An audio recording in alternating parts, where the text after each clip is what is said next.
Hi everyone and welcome to another episode by Poor Man Gamer. Today is episode 2 of Try Your Deck Thursdays. I got quite a few volunteers of wanting me to review their deck, so I apologize if I can't get to everyone. If you send me your contact information, I put it on a list so I will eventually get to you. So I know I have a legacy of butchering names, and for that I apologize. I really don't know how to say some of these names, okay, and I'm trying my best here. So Shriram 01, or is it Shram and the 01 stands for letters like blade? It's not 13 lad. So Shramoy, right? I'm gonna say Shram, okay? I hope I got it right. So we're gonna go watch your replays and we're gonna see where you went right or wrong. So I'm just gonna randomly pick one. Right now, obviously, you're outgunned and outleveled. And so let's find out if it's because of your playstyle or simply because you got outgunned. Then we're going to watch one more replay, and then I'm going to actually go ahead and try your deck and see if we can pick up a few wins. Yeah, so here we go. Shramoy. Guys, I'm sorry, okay? Names are complicated. So let's take a look here. You open with a Harvester, nothing special. Alright, let's speed it up a little bit. War Dog is good. So you got a level 8 War Dog up against a level 10 Missile Squad. You open with a Barracks, which is a good idea, because you're off pretty weak right now. You body block him. You're doing everything right so far. And out comes a Shockwave. Good. So far, Shram, you're doing everything right. You're building your Shockwaves to body block him. You're trying to pinch him. You're trying to protect your Harvester. You did protect your Harvester. You did a fantastic job. You did not overcommit on any units, which is also good. Right? You're still body blocking. Out comes your Pitbull. Yeah, you're actually off to an amazing start. There's absolutely nothing I would do any differently. I probably would have saved up for a tank instead of a Pitbull. Right, but given that he's level 10, I'm not sure it would make a huge difference. Also, your Pitbull is now just sitting there not doing anything. I would immediately rush up and try to knock out that Rhino. Right, a little too late now. He's got the MLRS out. Your Pitbull is still sitting there, and you gave him a free missile. So very minor mistakes, but nothing that would really change the tide of the battle, to be honest with you. Now you know that he has an MLRS. We're going to look at it from your perspective. Right, that tank is gonna get crushed pretty hard. Oh, and now he drops an iron cannon on you, which is a bit premature, right? Which is actually okay. It's good on you. You have to find a way to dislodge his MLRS, and with your deck right now, the problem is you have to send multiple units at the same time. So you either have to send a pred tank or send an infantry, soak up some of that damage before you go in. But I'm just going to stop it here, Shram. It looks like you're actually playing really, really well. It's just you're actually getting totally outgunned. He's just so much higher level than you that you don't really have much of a chance. And those kind of games absolutely happen. So we're going to take a look at some of your other defeats here. In this case, you're actually fairly evenly matched against the opponent. So let's see here. There was one I saw that. Here you go. You're fairly evenly matched. So let's take a look as to why you lost. Alright, Shram. We're gonna find out.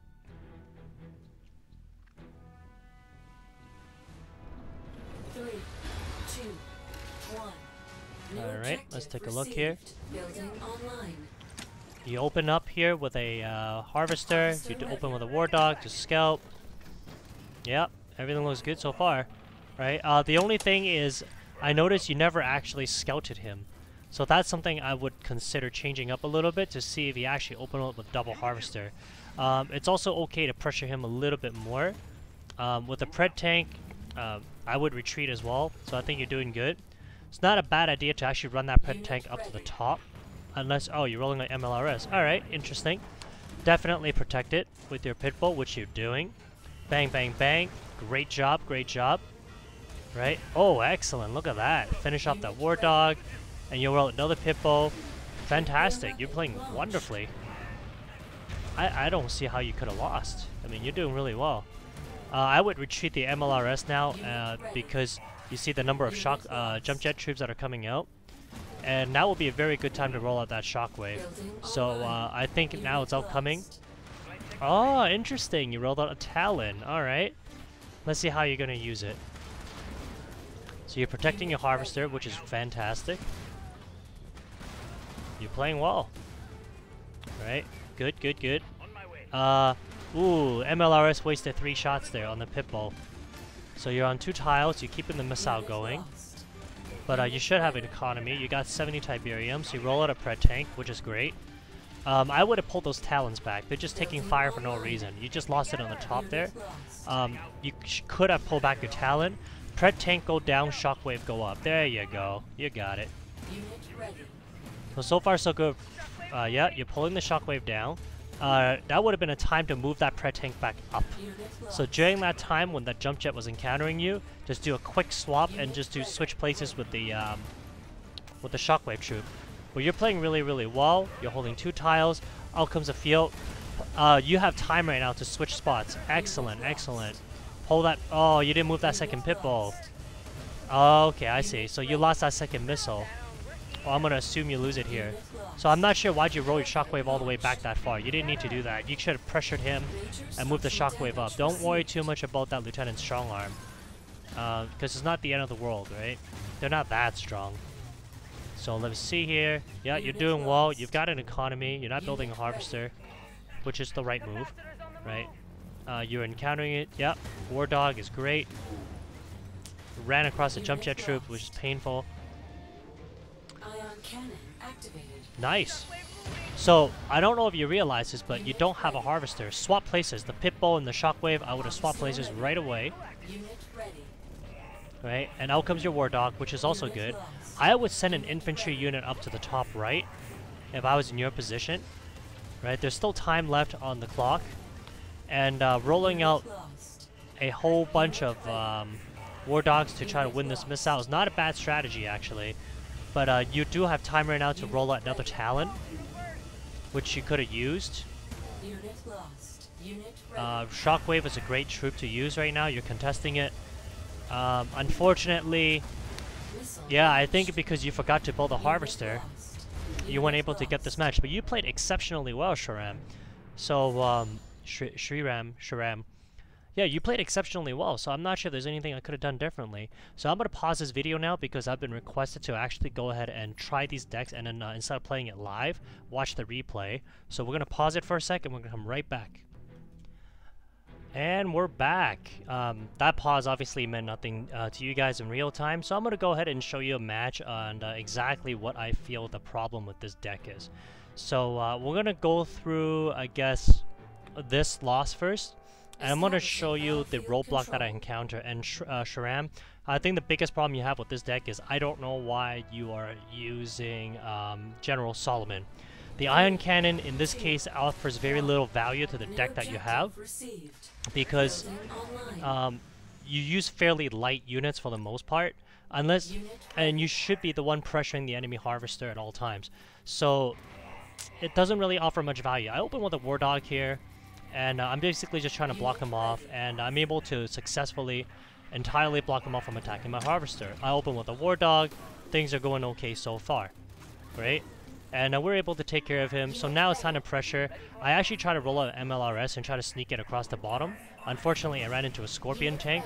It's actually a good thing he didn't pressure me even harder. Right now, I should have built a Pitbull, but instead I was being a little too aggressive with my Pred tanks. I made a small mistake there in microing on the top, and so I actually ended up losing my Harvester, right? Because I didn't play this very well at all, right? Admittedly. Come on, kill it. There you go. And so it becomes problematic, as you're going to soon see here, because I don't really have good balance. He rolls out a Shockwave at a very good time. I'm going to lose that MLRS no matter what I do. I should have moved my MLRS across and advanced it more, but I didn't. And I should have moved that Shockwave to the top and that Pitbull to the bottom. So I made a couple mistakes here from a strategic point of view. I knew that I wasn't going to be able to hold this missile because of all the mismatches I have going on at the top. And I knew I was going to lose my Harvester. So I had to make a trade-off here, and in this case what I did was I went after his Harvester, he went after mine. I go ahead and clear off the bottom, and I try to hold it. I wasn't expecting him to be able to roll out roll out Infernals this quickly, which is why I went ahead and used that General Solomon to clear out that top deck to at least win this first missile. Problem is right now I don't have a Harvester, and I don't notice it until now, to be honest with you. So I made a couple strategic mistakes here. But as you can see, that General Solomon really took out a big chunk of my economy. Right, 140 a shot, I think, or 150 a shot. That's really, really expensive. And on these smaller maps where double harvesters are essentially not feasible, it's very easy to lose. And as you can see here, I'm just going to speed up the game. I basically just get bombed to death. There's nothing I can really do to recover, no matter what I build, right? Because he's got such an economic advantage now. He's got me cornered. Game's over. And so that's the Shrama. That's the problem I find with this deck. Is you have very little flexibility. If you ever decide to fire off a shot, it's basically impossible for you to win. And I'll show you a second rematch here. We're going to watch it very, very quickly so this video doesn't drag on too long, right? And I'm going to show you what a difference it makes by simply swapping out the General Solomon with a Lieutenant Strongarm, right? And you're going to see how much more aggressively you can play with this deck. That Lieutenant Strongarm actually complements your MLRS really well because it acts as a body block, and it's a building, it's a structure. So as you can see, as usual, we open with a single Harvester. Out comes a War Dog. I take care of his laser troop fairly well, right? I do see his double Harvester, which is why I try to roll an MLRS. I try to get one shot off. Unfortunately, he was able to protect it pretty well. I try to use the Shockwave to protect him, but couldn't get it. So I go ahead and try rolling out a tank now, right? I am trying to put some pressure on that double Harvester, but it's just been very, very difficult because, you know, he's played it really, really well, and he's built some cheap units so far. So I made a mistake here. I don't know why. I thought I was moving my tank. My tank was the one that was supposed to go down, not the Shockwave troop. Bad micro on my part. That one mistake basically cost me the game. I tried to snipe the second Harvester with the MLRS. Again, wasn't able to get it. He microed it away really, really well. And for the rest of this game, because now he's got such a huge economic advantage, I am trying to attack his base head on. Those Basilisks have a lot of health, and they are very, very difficult to knock out. Right, so I'm going ahead and use my tank here. I am doing the best I can to try to scrimp his economy, but it's too little too late. I haven't killed a unit in a while, and I know he's got some pretty strong units out front. So now he rolls out a cyborg. Right, he's got a lot of Temple of Nod units. There's really not much I can do. I try to use the Iron Cannon to alleviate some of the pain, but again, the problem right now is this deck is not flexible. I can only get one shot off. I can't really build anything else to help out, and so at this stage of the game, it's basically over. Right, not much to watch. He's gonna win this warhead, and that's the end of the game. So as you can see, I lost back-to-back games there, right? Because it is actually very difficult to use the General Solomon with this deck. So all you gotta do is swap it out with the Lieutenant Strongarm, and you're gonna quickly see that the battle changes very quickly, right? In this first one, the opponent is not as strong as the first two we faced, but truth be told, it's irrelevant. That you're gonna see over and over again what a huge difference the Lieutenant Strongarm makes. So Sharam, that's what I would do with your deck, is I would swap it out, right? You didn't make any mistakes with your game, it's just your deck offered you no flexibility, and therefore your General Solomon's ability to, with the Iron Cannon, it offered no value to your deck whatsoever. And I find that's the biggest problem. General Solomon decks in general are actually very difficult to play, because it just costs so much money. You have to use even a lighter deck than this, like, you know, like really, really, really light, and time it perfectly just before the missile launch, and that's how you use General Solomon. It's not easy to use whatsoever, and I would say pro-level players only, and even then, very few would you see it. So all you can see here is I'm just basically microing my way to block him off from attacking my Harvester.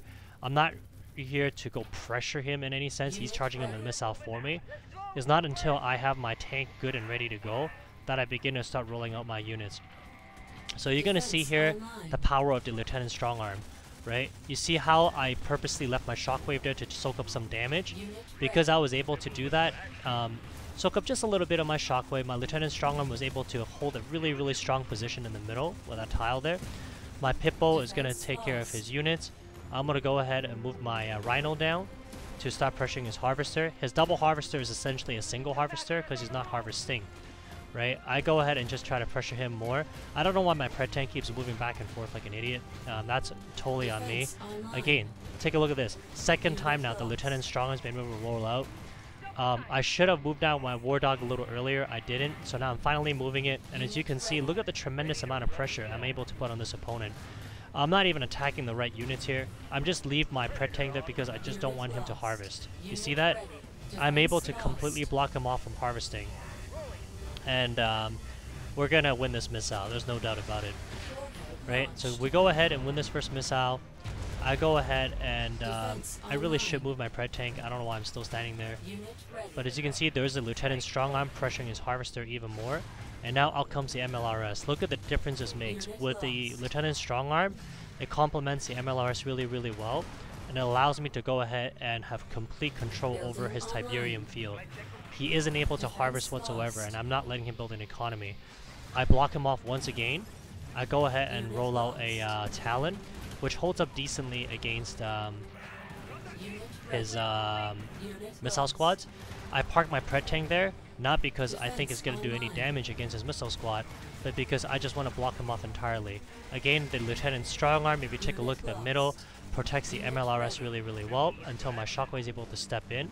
Right, complete control over this map. He has 0 economy, and I don't know why he rolled out a drone, because I guess the missile's going up. But rolling up a Lian drone right now is really not the right move. He's got no shot at this whatsoever. We're going to win the second missile, and there's the game. And as you can see there, the big difference with a Lieutenant Strong, I was able to use it 4 or 5 times in this game to get me a win. So granted, the opponent was not very skilled compared to the first two. So we're going to take a look at this last match here. All level 10s, very strong units, right? We struggled with the Not units last time. And obviously, with such strong tempo of Not units, he's going to want to go double harvester or gain an economy. So I'm going to show you what a massive difference here in Lieutenant Strongarm makes. I'm going to open with a harvester, nothing special, and I roll out with a rhino. Remember, this is the exact deck that you have, except I have a Lieutenant Strongarm. I roll it out. I see he's got those really irritating laser drones. So I roll my Pitbull, right? It's the best counter I have against them right now, because I already have the building. I'm not going to roll out a Talon at this stage yet, because it's not worth it. I go ahead and I try to move my Pitbull away, right? And I try to attack the ones that are stronger and just weaken them. You see that? So bang, bang, bang, bang, all done. And I go ahead and roll it out now. He's only shown me air units so far, which is why I have concentrated my building on just Pitbulls. I go ahead and try to pressure him even more. Obviously, he's got something standing on the top. My mistake here is I should have attacked his laser drone first before I move on to his harvester. But as you can see here, those laser drones actually do really quite a bit of damage against my Pitbulls. I'm attacking the strong one first, then the weak one, right? I'm trying to protect that weaker Pitbull in the bottom, right? I'm saving it so that it can go ahead and get off a few more shots. And as you can see here, I'm putting a tremendous amount of pressure on him. I'm letting him charge up the missile for me for the most part. Now that missile is 3/4 of the way there, this is when I start to take dominance on the missiles. I go ahead and my Pitbull is going to take out his laser drones all day. Bad mistake there, should have moved up my weaker one. Look at the Lieutenant Strongarm there, right? It basically it gives me an extra unit to form a wall. And now I got 4 Pitbulls against no harvesters. He doesn't have much of an economy right now. Now he's desperate and he's rolling out his missile squads. And I'm not too concerned because my purpose now is just to kill his harvester. And I thought I actually had this harvester. I looked away for a second and I realized I left it alive by mistake. But because he's not harvesting, he's not really gaining an advantage. I finally opened my building with a shockwave and check this out. Once again, Lieutenant Strongarm, bang, does all the work for me. I pull back my weaker Pitbulls. I really should have refreshed them. I go ahead and just scout to see what else he's rolling out. And as you can see again, that Lieutenant Strongarm is just becoming such a barrier to him. And because of the amount of pressure I've placed on him, he has not been able to roll out his Temple of Not units whatsoever. And all of this pressure is also causing him a lot of grief, right? I'm keeping the missile charge. I really should pressure his harvester even more at this stage of the game. But I don't want to lose my shockwaves for nothing. So I go ahead now and just protect my shockwave. You know, I let the top one die. It's very irritating because it's limiting my population cap. I go 2-on-1 on that Banshee. right? I go ahead and I'm actually trying my best to let my shockwave die. It just won't attack my shockwave. So I actually park it right on top of the Tiberium, and finally it dies. I go ahead and roll out even more Pit Bull. So you're gonna see something freaky happen here. I don't do anything because during the actual game I lagged, right? That's why I wasn't building anything. I got disconnected for about 10 seconds. And it's not now until that my Lieutenant Strongarm popped up. So that's why I lost the second missile. So it's not because I spazzed out. We would have won the game by now. Lost my internet connection. What can you do? I go ahead, roll out my Pit Bulls once again because he's building nothing but air units, right? He should be counting his lucky stars because I should have won this game by now, right? It was very annoying, but better demonstration that you can still recover. I go ahead, I build even more Pit Bulls. I see he's all charged up, so I run away. Right, Pit Bull takes care of him. My Lieutenant Strongarm acts as another gun up on the top. I go ahead and use my talent to distract him. I build even more Pit Bulls. And as you're going to see here, I do a quick swap because I do see his missile troop coming down. He has never been able to roll out any of his strong units whatsoever. I got 2 Pit Bulls against his air units. I go ahead, I'm going to jump on all 3 tiles here. I roll out my talent to reinforce the bottom. Even if I don't clear out the bottom, I will be on all 3 tiles eventually, right? And look at that Lieutenant Strongarm, perfect timing. Game's over. So Sharam, I hope you really enjoyed watching this video, and I hope it helps you. And for all of you guys using the same deck, all I recommend is swap out that General Solomon with the Lieutenant Strongarm, and you should be able to win a lot more games. And I hope this helps you. And as always, thanks for watching, guys. If you like this video, please subscribe. Take care. Bye.